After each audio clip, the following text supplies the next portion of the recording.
तर हा व्हिडिओ खास त्यांच्यासाठी आहे ज्यांना वाटतं की औरंगजेबाचा काळ हा भारतासाठी सुवर्ण काळ होता। 1658चा तो काळ होता। दिल्लीच्या तख्तावर बसण्यासाठी औरंगजेबाने त्याच्या भावांवर तलवारी चालवल्या आणि अनेकांचे मुर्दे पाडून आणि रक्ताचे पाठ वाहून औरंगजेबाने दिल्लीची सत्ता आपल्या हातात घेतली। आता त्याचं हे जे कृत्य होतं ते ईश्वराला मान्य आहे हे पटवून देण्यासाठी या औरंगजेबाने अनेक इस्लामी धर्मगुरूंची मान्यता सुद्धा मिळवली आणि त्यानंतर सुरू झाला धर्माचा खरा खेळ। म्हणजे एका धर्माच्या पुस्तकावर चालणाऱ्या एका साम्राज्याचा त्यावेळेस उदय झाला। त्याच्या राज्यकारभारामध्ये मुल्ला मौलवींना अधिक महत्व दिले गेले। या मुल्ला मौलवींना न्यायनिवाडे करायचे सुद्धा हक्क दिले गेले होते। हिंदू संस्कृतीबद्दल मनात द्वेष असल्यामुळे या औरंगजेबाने अनेक मंदिरांचा विध्वंस केला। तो काशी विश्वनाथ असेल, मथुरा, सोमनाथ अशा अनेक प्राचीन मंदिरांवर या औरंगजेबाने घाला घातला। कुठल्याही मोहिमेची सुरुवात आणि शेवट हा मंदिर पाडण्यापासूनच व्हायचा। काही लोकांना काय वाटतं की या मुघलांच्या किंवा औरंगजेबाच्या सैन्यामध्ये अनेक हिंदू सुद्धा होते, त्यामुळे इथं धर्माचा मुद्दा कसा आला। तर 1667 साली एक हुकूम काढला औरंगजेबाने। त्या हुकुमात असं म्हटलं होतं की हिंदूंना आपल्या चाकरीतनं कमी करायचं आणि मुस्लिमांना भरती करायचं। का तर हिंदू आपल्या सैन्यामध्ये असल्यामुळे आपण जी ईश्वराकडे प्रार्थना करतोय ती मान्य होत नाहीये किंवा त्याचा काही परिणाम होत नाही। त्याच्या धर्माचरणाची तर इतकी उदाहरणं आहे। कडक उपास तपास, रात्रीची जागरण, स्वतः तो हातांनी कुराणाच्या अनेक प्रती लिहायचा आणि अनेक दान धर्म, खैराती आणि सतत मस्जिदी बांधण्याचं काम, सगळी कामं त्याची चालू असायची। अनेक जणांना असं वाटतं की औरंगजेब हा एक अतिशय कुशल शासक होता किंवा कुशल राजकारणी होता। त्यांच्यासाठी मला एक सांगायचं, मुत्सद्देगिरी आणि मराठ्यांच्या हालचालींना आळा घालण्यासाठी जे युद्ध कौशल्य लागणार होतं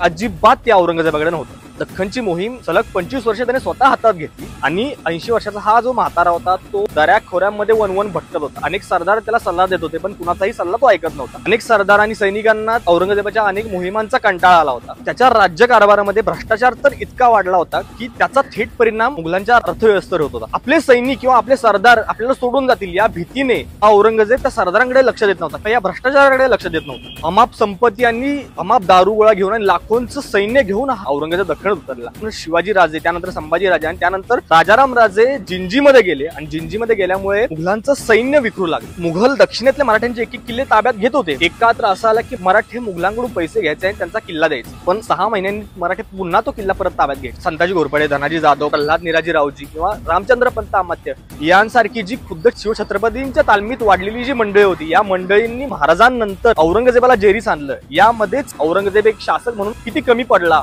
हे आपल्याला इथं लक्षात येते। औरंगजेब ज्यावेळेस मेला त्याच्या मृत्यूनंतर त्याचं जे मुघल साम्राज्य होतं त्या मुघल साम्राज्याला उत्तरती काळा लागली आणि मराठा साम्राज्याचा उदय झाला। थोडक्यात काय तर इतकं लाखोचं सैन्य घेऊन आला असून सुद्धा त्याला त्याच्या युद्धामध्ये कधीच यश आलं नाही। पण मर्यादित साधन संपत्तीचा वापर करून छत्रपती शिवाजी महाराजांनी अगदी शून्यापासून जे ब्रह्मांड निर्माण केलं त्यामुळे छत्रपती शिवाजी महाराज काळावर आपला कायमचा ठसा उमटवून गेला।